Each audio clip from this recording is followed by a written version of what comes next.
마태복음 6장 9절에서 15절 말씀 제가 읽겠습니다. 그러므로 너희는 이렇게 기도하라. 하늘에 계신 우리 아버지여, 이름이 거룩히 여김을 받으시오며 나라가 임하시오며 뜻이 하늘에서 이루어진 것 같이 땅에서도 이루어지이다. 오늘 우리에게 일용할 양식을 주시옵고 우리가 우리에게 죄 지은 자를 사하여 준 것 같이 우리 죄를 사하여 주시옵고 우리를 시험에 들게 하지 마시옵고 다만 악에서 구하시옵소서. 나라와 권세와 영광이 아버지께 영원히 있사옵나이다. 아멘. 너희가 사람의 잘못을 용서하면 너희 하늘 아버지께서도 너희 잘못을 용서하시려니와 너희가 사람의 잘못을 용서하지 아니하면 너희 아버지께서도 너희 잘못을 용서하지 아니하시리라. 아멘. 오늘 살펴볼 주기도문의 내용은 12절 말씀입니다. 우리가 우리에게 죄 지은 자를 사하여 준 것 같이 우리 죄를 사하여 주시옵고. 일용할 양식에 이어서 우리를 위한 두 번째 기도는 바로 죄 사함의 간구입니다. 이 기도문 앞에서 우리는 두 가지 어려운 질문은 직면하게 됩니다. 첫 번째 질문은 구원받은 사람이 죄 사함을 위해서 계속해서 기도해야 하는가 하는 질문입니다.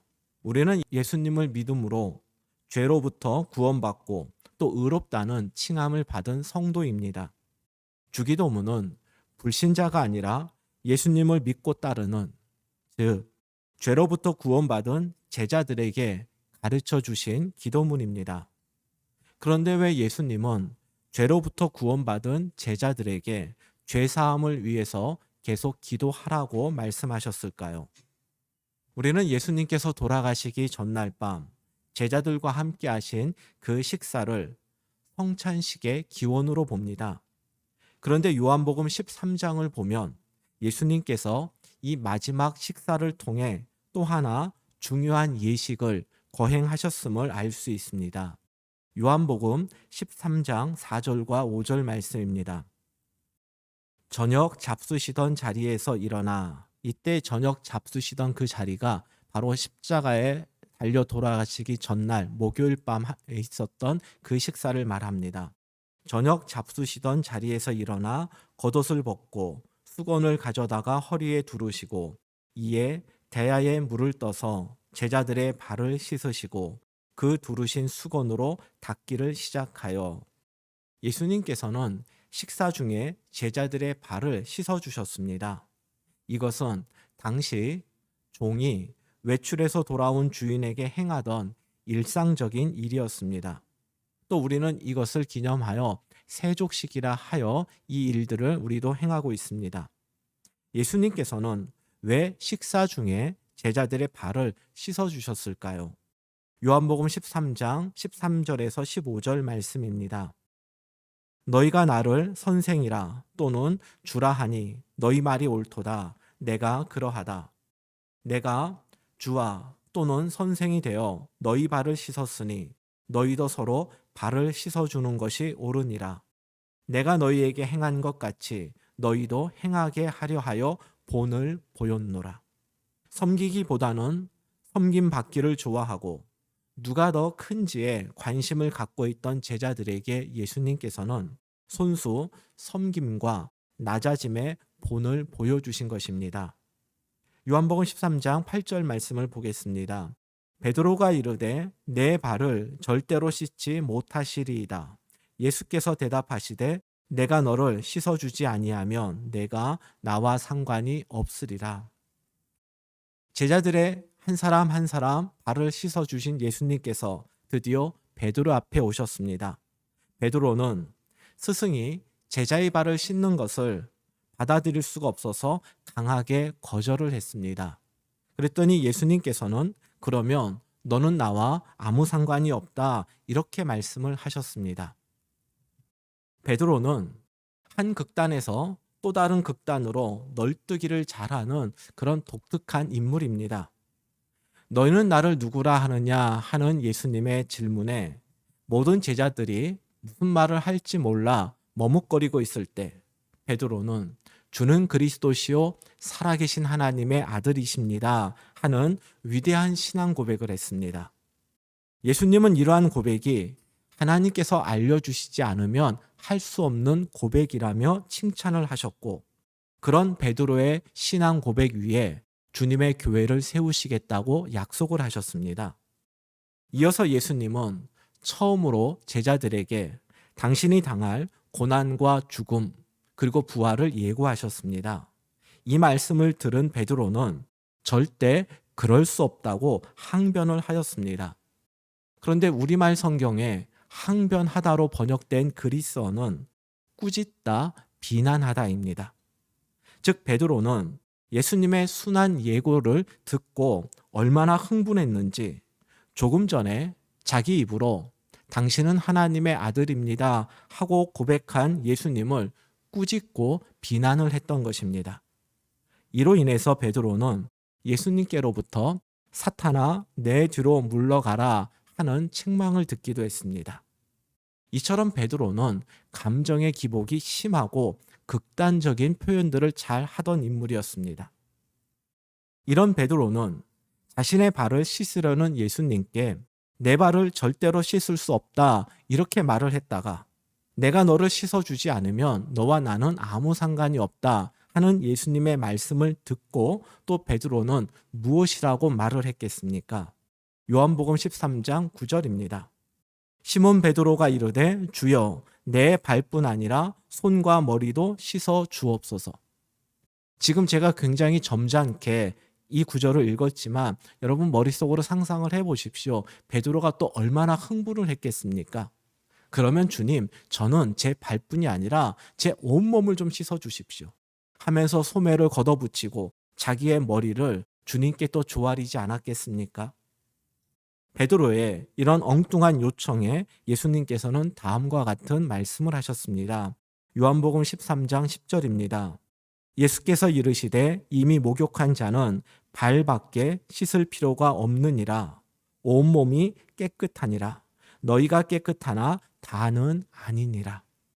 너희가 다 깨끗한 것은 아니다 하는 이 말씀은 이어지는 11절에서 제자 그룹 중에 예수님을 배신할 사람이 있다는 의미다 하고 요한이 직접 이 의미를 설명한 구절이 나옵니다. 이러한 설명과 별개로 학자들은 요한복음 13장 10절을 구원론의 관점에서 읽을 수 있다라고 설명을 합니다. 구원론의 시각으로 이 요한복음 13장 10절을 읽으면 목욕으로 온몸이 깨끗해졌다 하는 것은 우리가 예수님을 믿음으로써 구원받았다라고 하는 칭의를 가리키는 겁니다. 그리고 건조한 중동 지역에서 샌들을 신고 다니다 보면 발이 더러워지듯이 칭의의 은총을 받은 성도들이 세상에서 살다 보면 죄의 때가 묻고 더러워진다라는 것을 말합니다. 그래서 바울도 로마서 7장 19절에서 내가 원하는 바 선은 행하지 아니하고 도리어 원하지 아니하는 바 악을 행한다라고 고백했습니다. 그리고 24절에서는 누가 나를 이 사망의 몸에서 건져낼 것인가 이와 같은 깊은 탄식을 하기도 했습니다. 이처럼 구원받은 성도들도 하나님의 나라가 완성될 때까지는 여전히 죄의 영향력 아래에서 살게 됩니다. 그렇기 때문에 예수님께서는 우리에게 일용할 양식을 구하라고 말씀하신 이후에 우리를 위한 두 번째 기도로 바로 죄 사함을 간구하라고 알려주신 것입니다. 12절과 관련된 두 번째 질문은 우리가 다른 사람의 죄를 용서해야만 하나님도 우리를 용서하시는가 하는 질문입니다. 성경은 분명히 우리의 원죄는 예수님을 믿음으로써 그리고 구원받은 이후에 성도들이 짓는 자범죄는 우리가 회개할 때 하나님께서 용서해 주신다라고 말씀을 하십니다. 그런데 왜 예수님께서는 우리가 다른 사람을 용서한 것을 하나님께서 우리를 용서하는 그 조건으로 말씀하고 계실까요? 대부분의 주석에서는 성경 번역의 어순이 그리스어 성경의 어순과 다르다라는 것으로 이 질문에 답을 하려고 합니다. 그리스어 성경에서는 우리말 어순과 그 어순이 뒤바뀌어 있습니다. 우리 죄를 사하여 주시옵고, 이게 앞에 나옵니다. 그리고 이어서 우리가 우리에게 죄 지은 자를 사하여 준 것 같이, 이렇게 되어 있습니다. 여러분, 이렇게 읽으면 우리가 다른 사람의 죄를 용서하는 것이 하나님께서 우리를 용서해 주시는 그 조건이 아니다라고 그렇게 볼 수 있습니까? 아무리 순서를 원래대로 읽어도 이건 단지 하나님께서 우리를 용서해 달라고 하는 그 간구를 강조할 뿐이지, 우리가 가지고 있었던 그 의구심은 해결이 되지 않습니다. 이처럼 답을 찾기 어려울 때에는 질문에 문제가 없는지를 살펴보는 것도 한 방법이 됩니다. 우리의 질문은 이것이었습니다. 우리가 다른 사람의 죄를 용서해야만 하나님도 우리를 용서하시는가? 바로 이것이 우리가 12절에서 품고 있는 풀기 어려운 질문이었습니다. 그런데 과연 이 질문이 12절에서 나올 수 있는 질문인지를 다시 한번 보면 좋겠습니다. 12절이 이렇게 되어 있다면 우리의 질문은 맞습니다. 우리가 우리에게 죄 지은 자를 사하여 주었기 때문에 우리 죄를 사하여 주시옵고, 만약에 본문이 이렇게 되어 있다면 우리의 질문이 타당합니다. 그런데 성경 본문은 사하여 주었기 때문이 아니라 사하여 준 것 같이라고 되어 있습니다. 즉, 이것은 조건으로서의 의미가 아니란 이야기입니다. 결국 사하여 준 것 같이, 이것이 의미하는 바가 무엇인지를 알아야 우리는 12절의 의미를 온전히 이해할 수 있게 되는 것입니다. 마태복음 7장 17절과 18절 말씀입니다. 이와 같이 좋은 나무마다 아름다운 열매를 맺고 못된 나무가 나쁜 열매를 맺나니, 좋은 나무가 나쁜 열매를 맺을 수 없고 못된 나무가 아름다운 열매를 맺을 수 없느니라. 좋은 열매는 좋은 나무의 증거입니다. 우리는 예수님을 믿고 구원받았는데, 그리고 죄인이지만 의인이라고 칭함을 받았는데, 우리가 구원받았음을, 또 하나님께서 우리를 의인이라고 불러주신다라는 것을 어떻게 알 수 있겠습니까? 구원의 내적 증거, 내적 확신, 즉 우리 안에서 나는 구원받았다라고 하는 그 확신은 성령님께서 우리에게 심어주십니다. 그리고 구원의 외적 증거, 즉 내가 구원받았음을 다른 사람들은 어떻게, 무엇을 보고 내가 구원받았는지를 알 수 있는가 하는 이 구원의 외적 증거는 바로 우리의 변화된 모습입니다. 좋은 열매가 좋은 나무의 증거이듯이 우리의 변화된 좋은 모습이 바로 우리가 구원받았다라고 하는 것의 증거입니다. 그리고 우리가 변화되어 좋은 열매로 맺게 되는 그 좋은 열매의 대표가 바로 용서입니다. 이에 대한 예수님의 가르침이 마태복음 18장에 나옵니다. 어떤 종이 주인에게 10,000달란트의 빚을 졌습니다. 그런데 그 주인이 그 빚을 탕감해 주었습니다.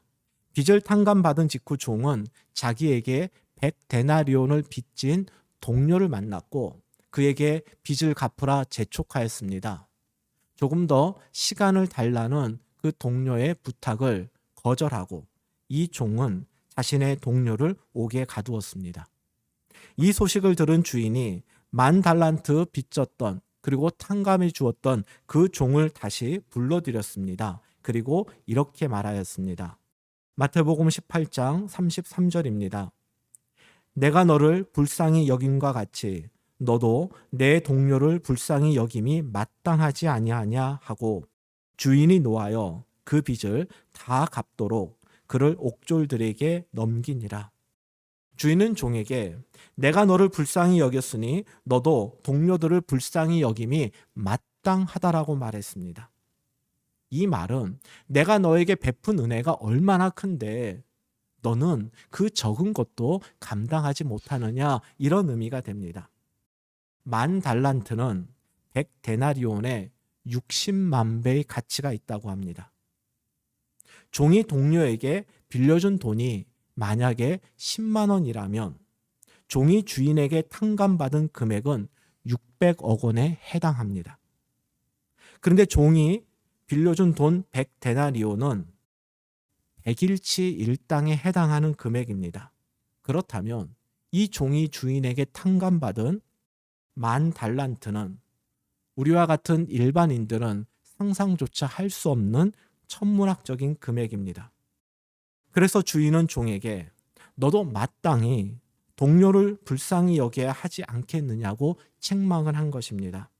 예수님께서는 이 비유를 마치시면서 비유의 결론을 이렇게 말씀하셨습니다.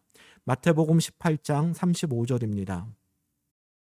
너희가 각각 마음으로부터 형제를 용서하지 아니하면 나의 하늘 아버지께서도 너희에게 이와 같이 하시리라. 이 말씀은 우리가 형제를 용서하지 않으면 우리의 구원이 취소된다란 의미가 아닙니다.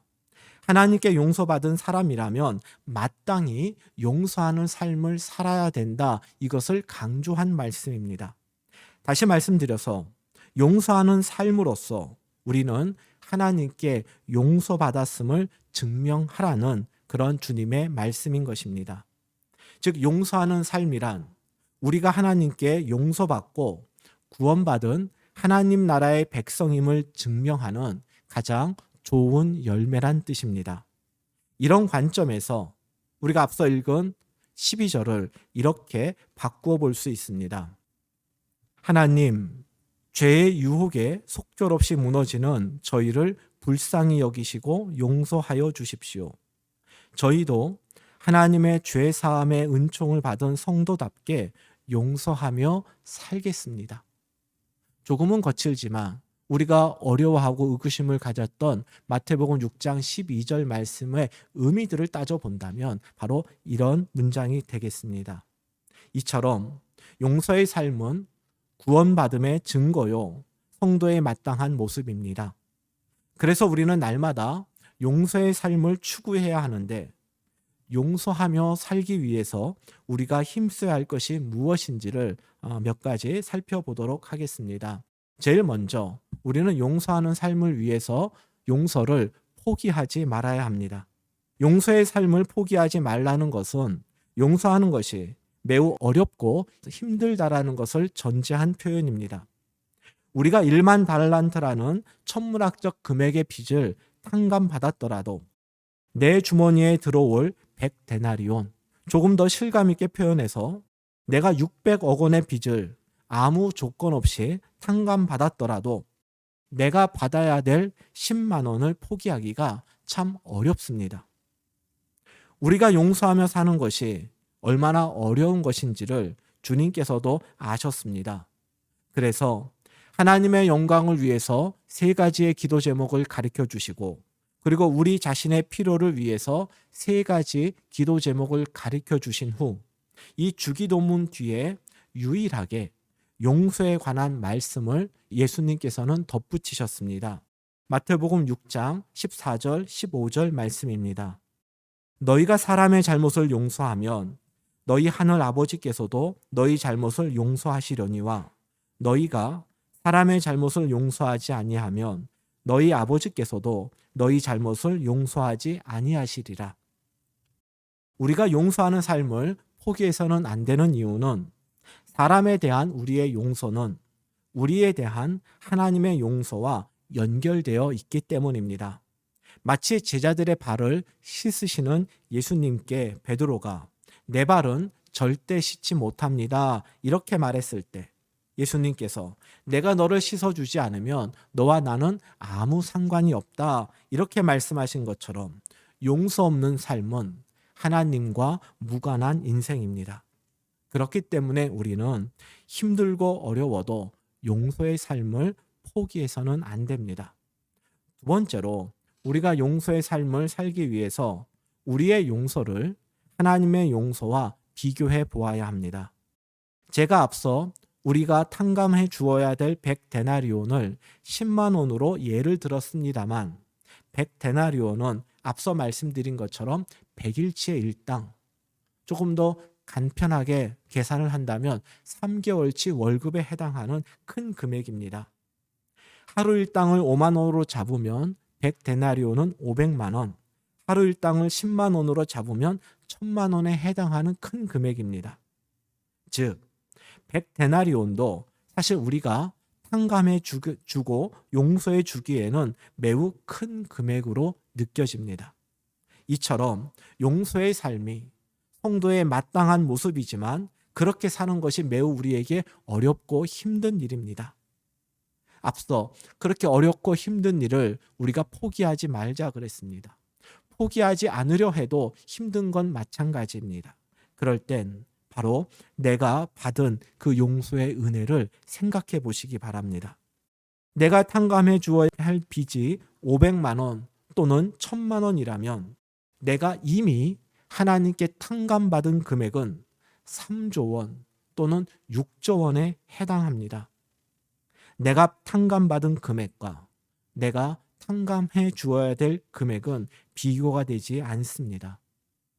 사랑도 많이 받은 사람이 사랑하며 살 수 있듯 자신이 얼마나 큰 용서를 받았는지를 알고 또 그것을 고백하는 사람만이 용서의 삶을 살 수 있는 것입니다. 세 번째로 우리가 다른 사람을 용서하기 위해서는 죄의 연계성을 기억해야 합니다. 예수님께서는 바로 이 9절 12절을 통해서도 나의 죄라 하지 않으시고 우리의 죄라고 말씀하셨습니다.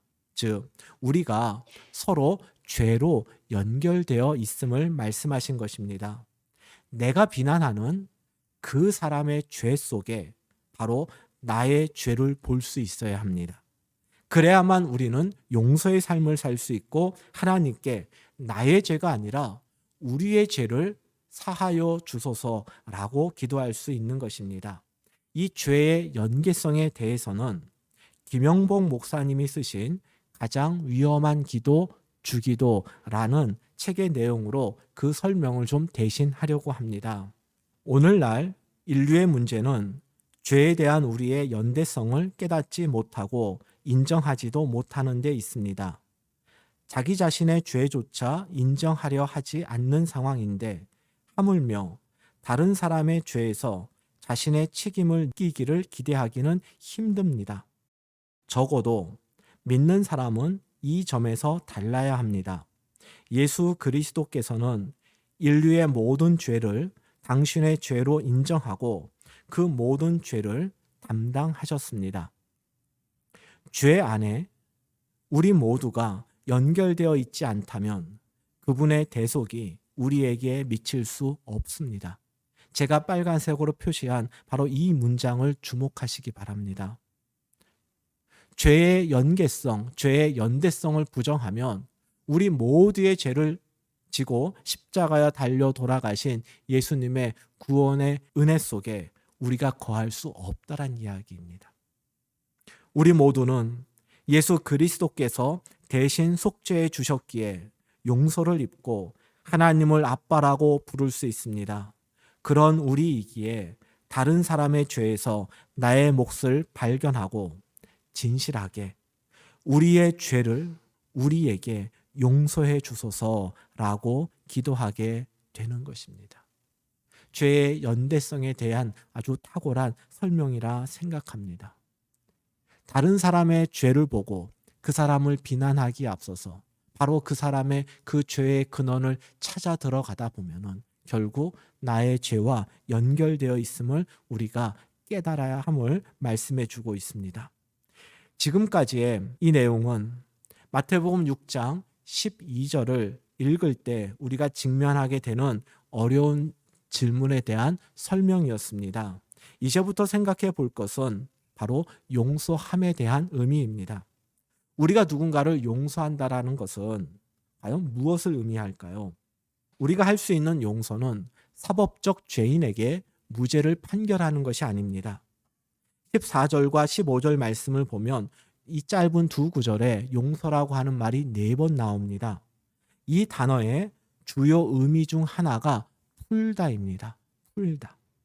예수님께서 제자들에게 요구하시는 용서란 죄와 잘못의 결과로 생긴 매듭을 푸는 것입니다. 예를 들어서 제가 A라고 하는 지인에게 1,000만 원을 사기당했습니다. 결국 A는 여러 사람을 속이다가 사기범으로 구속이 되었습니다. 이때 제가 오늘 말씀을 기억하고 나는 1,000만 원을 포기할 터이니 그를 처벌하지 말아 주십시오 하는 청원서를 제가 법원에 제출을 했다 생각해 보십시오. 그러면 저는 이 A를 용서한 것일까요? 그럴 수도 있고 그렇지 않을 수도 있습니다.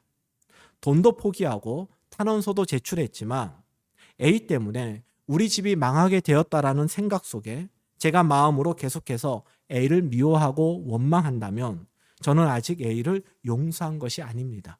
바로 제 안에 그런 미움과 깨어진 관계의 그 매듭이 굳게 메어져 있기 때문입니다. 성경에서 말씀하는 용서는 이처럼 죄와 잘못의 결과로 생긴 관계에 헝클어진 매듭, 감정적으로 꼬인 그 매듭을 풀어내는 것입니다. 매듭을 풀기 위해서 우리가 해야 할 일을 3단계로 나누어 볼 수 있습니다. 첫째로 복수하지 않는 것입니다. 잠언 24장 29절입니다. 너는 그가 내게 행함같이 나도 그에게 행하여 그가 행한 대로 그 사람에게 갚겠다 말하지 말지니라. 복수는 또 다른 복수를 낳고 풀어야 할 매듭을 더욱 엉키게 할 뿐입니다. 이 감정적 반응을 자제하는 것이 바로 매듭을 풀어가는 용서의 첫 번째 단계인 것입니다. 매듭을 풀기 위한 두 번째 단계는 기억하지 않는 것입니다. 이사야서 43장 25절입니다. 그러나 나는 내 죄를 용서하는 하나님이다. 내가 더 이상 너의 죄를 기억하지 않겠다. 하나님께서는 이사야 선지자를 통해서 용서는 곧 죄를 기억하지 않는 것이라고 말씀을 하셨습니다. 복수를 하지 않고 상대의 잘못을 용서했다고 말했을지라도 내 기억 속에 상대가 행한 그 악한 일, 나에게 잘못한 그 일을 기억하고 있다면 우리는 감정과 관계의 매듭을 풀 수 없습니다.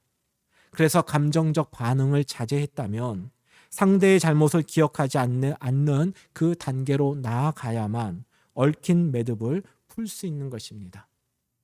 이 매듭을 풀기 위한 3번째 단계는 바로 사랑하는 것입니다. 복수하지 않고 상대의 잘못을 기억하지 않는 것은 소극적 의미의 용서라면 그를 사랑하는 것은 적극적 의미의 용서입니다. 우리는 마태복음 5장 44절에서 우리의 원수 사랑이 어떻게 표현되어야 하는지를 이미 배웠습니다. 나는 너희에게 이르노니 너희 원수를 사랑하며 너희를 박해하는 자를 위하여 기도하라. 복수하지 않고 상대의 잘못을 기억하지 않는 소극적 용서에 우리가 머무르지 않고 적극적으로 상대를 위해서 사랑하며 그를 기도할 때 바로 하나님께서 우리 사이에 얽혀 있는 그 매듭을 하나님께서 친히 풀어주실 것입니다. 민수기 12장을 보면 모세가 구스 여자를 아내로 맞이했다라는 것을 빌미로 모세의 누이 미리암과 모세의 형 아론이 모세의 리더십에 도전을 하였습니다. 모세는 자신의 리더십을 흔드는 미리암과 아론을 복수하지 않고 또 마치 아무 일도 없었던 양 어떠한 반응도 하지 않았습니다. 하나님께서는 모세의 비방을 주도한 미리암을 나병에 걸리게 하셨습니다. 이를 본 모세는 하나님 앞에 나아가 기도했습니다. 민수기 12장 13절입니다. 모세가 여호와께 부르짖어 이르되 하나님이여 원하건대 그를 고쳐주옵소서. 이러한 기도는 미리암을 사랑했기에 가능한 기도였습니다. 모세의 기도를 들으신 하나님께서는 미리암의 나병을 고쳐주셨습니다. 그리고 이 사건 이후 모세와 아론 그리고 미리암 사이에 그 어떤 갈등도 성경에는 나오지 않습니다. 이것은 모세의 진심 어린 사랑의 기도로 이들 사이의 관계와 감정에 얽힌 매듭이 풀어졌음을 우리는 짐작할 수 있습니다. 이처럼 용서의 또 다른 이름인 매듭 풀기는 복수를 하지 않고 잘못을 기억하지 않으며 진심 어린 사랑으로 상대를 위해 기도하는 것으로 이룰 수 있는 것입니다. 12절의 기도에는 우리의 다짐과 결단이 두 가지로 나오고 있습니다. 하나는 지금까지 살펴본 내용처럼 하나님의 사죄의 은총을 입은 자녀로서 우리도 다른 사람들을 용서하며 살겠다라는 다짐입니다. 다른 하나는 우리 죄를 사하여 주소서라는 기도에 담긴 다짐으로서 하나님, 우리가 이 세상에서 살아갈 때 거룩하고 정결하게 살아가도록 노력을 하겠습니다 하는 다짐입니다. 비록 우리의 의지와 노력으로는 죄의 지배에서 완전히 벗어날 수 없지만 우리는 날마다 죄에 대해서는 죽은 사람이 되려고 노력해야 합니다. 이를 위해서 두 가지를 기억했으면 좋겠습니다. 그 첫 번째는 바로 죄의 위험성입니다. 12절에 나오는 죄로 번역된 그리스어의 본래 의미는 빚, 부채를 뜻합니다. 그래서 12절 각주를 보면 빚진 자를 탕감하여 준 것 같이 우리의 빚도 탕감하여 주시옵고 이렇게 번역을 할 수 있다라고 각주로 표시가 되어 있습니다. 예수님께서 마태복음 18장에서 용서의 삶을 10,000달란트 빚을 탕감받은 종의 비유로 설명하신 것도 같은 맥락입니다. 여러분, 성경은 왜 이 죄를 빚으로 표현을 했을까요? 처음 빚을 지거나 빚의 규모가 작을 때 이 빚은 우리에게 부담이 되지 않습니다. 오히려 빚을 통해서 우리의 급박한 문제를 해결할 수 있는 좋은 수단이 되기도 합니다. 하지만 이 빚을 부르면서 어느 순간 빚은 내가 감당할 수 없을 만큼 불어나고 결국 그 인생은 빚으로 인해 파탄이 나기가 쉽습니다. 그래서 빚이 무서운 겁니다. 죄도 동일합니다. 처음에는 죄가 죄인 줄도 모르고 죄를 짓다가 결국은 죄의 굴레에서 벗어나지 못하고 우리는 죄에 점점 둔감해집니다. 그 결과 우리는 우리의 죄를 용서해 주십시오. 이런 기도조차도 하지 못한 채 그 영혼은 피폐해져 갑니다. 그래서 사도 바울은 데살로니가 교회에 악은 어떤 모양이라도 버리라 이렇게 편지를 쓴 것입니다. 두 번째는 죄는 관리의 대상이 아니라 버려야 할 대상임을 기억해야 합니다. 죄와 악을 철저히 경계하고 조심하라는 권면을 했을 때 제가 듣는 질문들이 몇 가지가 있습니다. 이런 질문들을 많이 듣습니다. 목사님, 그러면 이런 것도 죄가 됩니까? 목사님, 이 정도는 해도 괜찮지 않을까요? 어디까지가 죄입니까? 이런 질문을 많이 받습니다. 여러분, 이런 질문은 죄와 악을 경계하고 조심하기 위해서 하는 질문입니까? 한편으로는 하나님의 눈치를 보면서 다른 한편으로는 어느 정도까지 내가 즐길 수 있는지를 살피는 것입니다. 신앙 양심에 거리끼지 않는 선에서 적당히 일탈을 꾀하려는 어리석은 계산인 것입니다. 하나님의 모략과 잊혀진 제자도의 저자로 우리에게 잘 알려진 달라스 윌라드라고 하는 신학자가 있습니다. 이분은 적당한 선에서 죄와 타협하려는 이러한 태도를 sin management란 말로 표현을 하였습니다. 죄 관리라는 뜻이겠죠. 우리가 죄를 관리하려고 하는 순간 우리는 이미 죄의 지배 아래 들어가게 됩니다. 처음에는 소에게 빚처럼 우리가 갚을 수 있고 또 우리가 우리의 통제 가능한 것처럼 보이는 죄도 곧 눈덩이처럼 불어나 마침내 죄의 짐에 우리가 질식할 때가 올 것입니다. 그러므로 우리는 죄를 관리하려는 무모한 생각을 버리고 단호하게 끊어내야 될 대상으로 여겨야 합니다. 마태복음 6장 12절을 다시 봅니다. 우리가 우리에게 죄 지은 자를 사하여 준 것 같이 우리의 죄를 사하여 주시옵고. 이 기도는 용서받고 용서함으로써 우리가 더 이상 죄에 머무르지 않겠다라는 다짐입니다. 내가 받은 용서가 갚을 수 없음을 기억하며 나도 기꺼이 다른 사람을 용서하며 살겠다라는 고백입니다. 죄에 대해서는 단호하고 용서에는 주저하지 않겠다라는 결단이기도 합니다. 주님께서 가르쳐 주신 이 기도가 우리의 입술에만 머무르지 않고 삶으로 드리는 기도가 되기를, 그렇게 살아갈 수 있도록 성령님께서 힘 주시고 인도해 주시기를 주님의 이름으로 축복합니다. 기도하겠습니다. 저희를 죄의 권세에서 구원하여 주시고 궁핍의 두려움 속에서 구원하여 주신 하나님 아버지, 그 은혜에 감사를 드립니다. 하나님께 1만 달란트를 탕감받았으나 100데나리온을 탕감하기를 거절했던 저희의 부끄러운 모습을 회개하오니 용서하여 주십시오. 죄의 연계성을 기억하며 나의 죄가 아니라 우리의 죄를 회개합니다. 하나님께서 베풀어 주신 사죄의 은총을 기억하며 용서의 삶을 살 수 있도록 도와주십시오. 용서의 삶을 살고자 하는 저희들을 이 땅의 죄의 결과로 얽힌 매듭을 풀어내는 평화의 도구로 사용해 주시기를 바라며 프란체스코의 기도문으로 저희의 기도를 대신합니다. 오 주님, 저를 당신의 평화의 도구로 써주소서. 미움이 있는 곳에 사랑을, 다툼이 있는 곳에 용서를, 의혹이 있는 곳에 믿음을 심게 하소서.